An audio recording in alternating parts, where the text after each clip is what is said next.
$100 million और इस bankruptcy ने उसको खुदकुशी पर मजबूर कर दिया। 1.7 अरब डॉलर के बराबर बनते हैं। दोस्तों, आज की मेरी वीडियो एक ऐसे ट्रेडर के बारे में है जिसने न्यूयॉर्क स्टॉक एक्सचेंज में बेहद पैसे कमाए, लेकिन एक दिन वो बैंकरप्ट हो गया और इस बैंक्रप्सी ने उसको खुदकुशी पर मजबूर कर दिया। दोस्तों, ये कहानी है जेसी लिवरमोर की।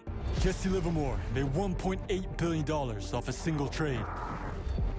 जो एक किसान का बेटा था, लेकिन बहुत छोटी उम्र में उसने स्टॉक एक्सचेंज में एंट्री ली। 14 साल की उम्र में उसने न्यूयॉर्क स्टॉक एक्सचेंज में ट्रेडिंग शुरू की और एक के बाद एक सक्सेसफुल ट्रेड्स के बाद न्यूयॉर्क स्टॉक एक्सचेंज का बादशाह बन गया। जेसी लिवरमोर की सबसे पहली कामयाबी 1907 के मार्केट क्रैश के दौरान आई। उस वक्त उसने प्रेडिक्ट किया कि मार्केट नीचे जाएगी और उसने काफी शेयर शॉर्ट सेल किए। मतलब ये कि उसने शेयर्स एडवांस में बेच दिए, इस सोच के साथ कि जब इनकी कीमत नीचे जाएगी तो खरीद लेगा। इस तरह उसने 1907 में $3 मिलियन कमाए, जो कि आज के ज़माने के $100 मिलियन के बराबर है। और उसकी दूसरी बड़ी कामयाबी 1929 के ग्रेट डिप्रेशन के दौरान आई, जब स्टॉक मार्केट क्रैश कर रही थी, लोग बैंकरप्ट हो रहे थे और खुदकुशियाँ कर रहे थे।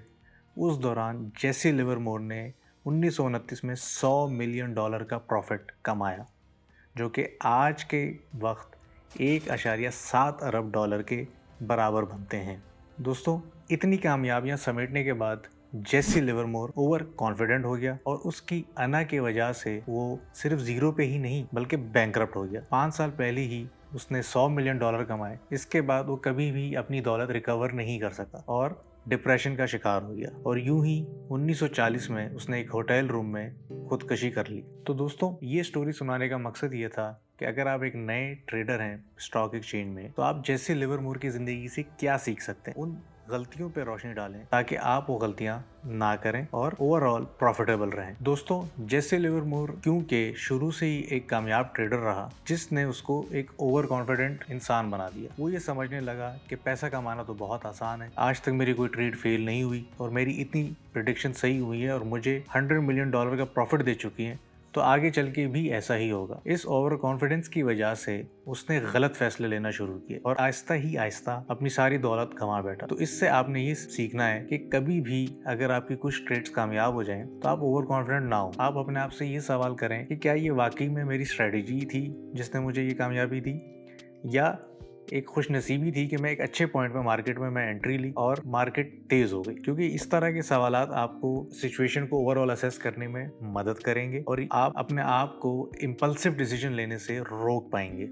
और दूसरी गलती जो जेसी लिवरमोर ने की, वो लोन लेके ट्रेडिंग शुरू की, यानी कि लेवरेज पोजीशंस लेना शुरू की। दोस्तों, जब आप लेवरेज पोजीशन लेना शुरू करते हो तो आपका रिस्क मेनी टाइम्स मल्टीप्लाई हो जाता है और आपके लॉस मेकिंग के चांसेस भी उसी तरह होते हैं जितने आपके प्रॉफिट मेकिंग के चांसेस होते हैं। और एक गलत ट्रेड भी आपको बहुत बड़ा नुकसान दे सकती है। तो इसको ओवरकम करने के लिए आपने ये करना है कि कभी भी अपनी चादर से ज्यादा पैर नहीं फैलाएं। जितना आपके पास कैपिटल है उसी में ट्रेडिंग करें और कोशिश करें कि कभी भी उससे तजावुज ना करें। रिस्क को कंट्रोल में रखें, सारे पैसे एक साथ भी ना लगाएं। कोशिश करें कि अपने कैपिटल को इस तरह डिस्ट्रीब्यूट करें कि आप 10 to 20% इन्वेस्ट करें एक गो में और फिर सिचुएशन एनालाइज करें, मार्केट की डायरेक्शन देखें और फिर मजीद 10 to 20% इन्वेस्ट करें। इस तरीके से आपकी कॉस्टिंग भी एवरेज आउट हो जाएगी, यानी कि अगर मार्केट नीचे भी जाएगी तो आपकी एवरेज कॉस्ट बेहतर होगी, अगर ऊपर भी जाएगी तो आपके पास हर लेवल की परचेजिंग होगी। तो मार्केट की मूवमेंट से आप इतना परेशान नहीं होंगे और सेल करने पे जल्दी मजबूर नहीं होंगे या लॉस बुक करने पे मजबूर नहीं होंगे। और तीसरी गलती जो जेसी लिवरमोर ने की दोस्तों, वो ये कि वो बजाय इसके कि मार्केट को प्रॉपरली रीड करे, स्टडी करे, साइकोलॉजिकली वो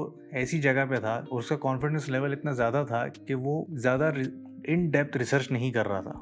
और जो डिसीजन मेकिंग, क्योंकि वो इतना इमोशंस उसके डिसीजन में आगे थे, ओवर कॉन्फिडेंस की वजह से उसने गलत डिसीजन लेना शुरू किया, गलत ट्रेड्स करना शुरू की, जिसके वजह से वो ऐसी पोजीशन पे पहुंचा कि वो फिर at the end of the day अपने सारे पैसे भी खो गया और डिप्रेशन का शिकार हो गया और इवेंचुअली यही उसकी मौत की वजह बनी। इसको ओवरकम करने के लिए आप कोशिश करें जितना लॉजिकल हो सकें, अपने आप को अपने पास कहीं लिख लें क्लियरली, कहीं ऐसी जगह पे जो आपको नजर आए कि कभी भी आप अपनी ट्रेड्स में इमोशनल ना हो, ना अपनी कंपनीज के साथ जो शेयर आप खरीदते हैं, ना आप उसके साथ ऐसा लगाव लगा रहे हैं क्योंकि भाई मेरी स्टडी है, मेरी ये है और वो, मतलब उस कंपनी बहुत अच्छी कंपनी है, या फिर हमेशा कैलकुलेटिव रहें, हमेशा लॉजिकल रहें, ओवरऑल सिचुएशन देखें, इकोनॉमी, कंपनी, ऑपरेशन, सारे फैक्टर्स को अपनी स्ट्रेटेजी में लेकर आए ताकि आप एक बैलेंस डिसीजन ले सकें, ना कि एक इम्पल्सिव इमोशनल डिसीजन लें जो बाद में आप रिग्रेट करें। और जल्दी पैनिक भी ना करें। इमोशनल का मतलब ये भी होता है कि जब मार्केट गिर रही होती है तो बंदा पैनिक कर जाता है। अगर आप 10 to 20% of your capital at a time invest करेंगे तो आपको हमेशा मौका मिलेगा अच्छे लेवल्स पे परचेजिंग करने का। और चौथी गलती जो जेसी लिवरमोर ने की वो ये थी कि वो अपने आप को अपडेट नहीं कर रहा था, क्योंकि देखें जब उसकी इतनी कामयाबियां उसको मिली शुरू में और इतने उसने पैसे कमाए तो उसने यही सोचा कि भाई आगे जब इन चीज़ों का कोई इतना फायदा नहीं है, और उन चीज़ों की तरफ उसने ध्यान भी नहीं दिया। आपने ऐसा नहीं करना, आपने कॉन्स्टेंटली अपने आप को एजुकेट करना है, अपडेट करना है लेटेस्ट ट्रेंड्स के ऊपर। और जितनी एजुकेशन, जितनी आप अपने ऊपर इन्वेस्ट करेंगे और अपने आप को एजुकेट करेंगे, उतना ही आप बेहतर डिसीजन भी लेंगे और उतना ही आपको लॉन्ग टर्म फायदा होगा। अब ये देखिए कि दुनिया का जो सबसे सक्सेसफुल स्टॉक ट्रेडर है वॉरेन बफेट, वो कहता है कि मैं रोजाना कोई ना कोई नई किताब या आर्टिकल्स या फाइनेंशियल स्टेटमेंट पढ़ता हूँ और अपने आप को एजुकेट करता हूँ। और वो ये कहता है कि इसने उसकी ट्रेड्स में बहुत फायदा दिया उसको। तो अगर वॉरेन बफेट जो एक अरसे से, मतलब 50-60 साल से वो इन्वेस्टिंग कर रहा है और वो इस चीज को तरजीह दे रहा है, तो मेरे ख्याल से आपको भी देनी चाहिए। और लास्टली जो पांचवी गलती जेसी लिवरमोर ने की, उसने अपनी हेल्थ और हैप्पीनेस का बिल्कुल भी ख्याल नहीं रखा। अगर इतने रिस्क लेने से उसकी हेल्थ खराब हो रही थी तो उसको ये ट्रेड्स करनी ही नहीं चाहिए थी, कि जो अल्टीमेटली उसके मेंटल डिप्रेशन की वजह बनी और उसकी जान ले बैठी। आप हमेशा याद रखिए कि आपकी हेल्थ आपकी सबसे बड़ी प्रायोरिटी होनी चाहिए। ऐसी ट्रेडिंग करें ही नहीं जिससे आपको एंग्जाइटी हो या रातों की नींद खराब हो। ट्रेड ऐसी करें जिसपे आप मुतमईन भी हो और आप अपनी बाकी जिंदगी पे भी फोकस कर सकें। सिर्फ ट्रेडिंग के चक्कर में, पैसे बनाने के चक्कर में अगर अपनी हेल्थ आप खो बैठे तो फिर ऐसी ट्रेड्स का, ऐसी इन्वेस्टिंग का कोई फायदा नहीं। सबसे ऊपर अपनी मेंटल हेल्थ को, अपनी मेंटल पीस को तरजीह दें। दोस्तों, जेसी लिवरमोर की कहानी सिर्फ ट्रेडर्स के लिए नहीं है, बल्कि हर उस शख्स के लिए है कि जो एंटरप्रेन्योरशिप या बिजनेस को परस्यू करना चाहता है और जो कि एम्बिशियस है और गोल ओरिएंटेड शख्स है। तो उस सब के लिए जेसी लिवरमोर की जिंदगी से सबक है। मैं उम्मीद करता हूँ कि इस वीडियो से आपको बहुत फायदा हुआ होगा और आप भी अपनी इन्वेस्टिंग की स्ट्रेटेजी को रिफाइन करेंगे और अपनी मेंटल हैप्पीनेस और पीस को तरजीह देंगे। तो अगर आपको वीडियो पसंद आई है तो इसको लाइक करें और इसको शेयर करिएगा और चैनल को सब्सक्राइब करना नहीं भूलिएगा। बहुत शुक्रिया। अल्लाह हाफिज।